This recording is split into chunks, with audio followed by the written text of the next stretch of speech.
ఆడిపడుకు పుడితే అలాగే వండుకుంటారా అందరు పందిరుకొని పనులు పోతారు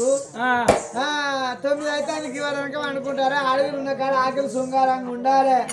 గీ అలాగే వంట బిత్తిరిపోయి అత్తమ్మ నేను పెరిగే అల్లగా అంటే అందరికి కింద కారు రాస్తే అన్న అర్థం ఉన్నదా నువ్వేం పెరుగుతానని ముంగడ బొత్తే పెరుగుతాను నువ్వు అయితే దాసి దేవుడు అన్నోనికే కళ్ళు లేవు బా దేవుడు అన్నోని కళ్ళు గిట్ల ఉన్నట్టయితే గిట్లా రమేష్ బా 20 ఏళ్ళ కొడుకు 20 ఏళ్ళ కోడలు ఉన్నాక గిట్లు నువ్వు ఎడతాను నాకు ఏం చేయడానికి సిగ్గు అనిపించమంట ఏ ఇజ్జత్ అనిపించేది నీకు ముదుగుతారే మళ్ళీ అట్టే చూస్తావా దాసి ఇప్పుడు 60 ఏళ్ళ పెద్ద మనిషి మా అత్త బిడ్డను కనబోతా అంతే కంచె నేను కనాలి కంచె నేను లంచ కొరక ఎవరి దగ్గర పడినట్టాను వారి కుక్కల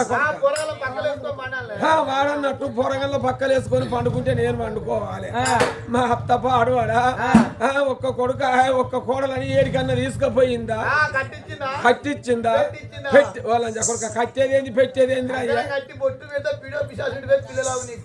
తాయిది కట్టించిందా బొట్టు పెట్టించిందా కొండ గట్టుకు తీసుకుపోయి బేతాల స్వామికి ఆడ హల్లు పట్టించిందా లంచ కొరక వరం పట్టించిందా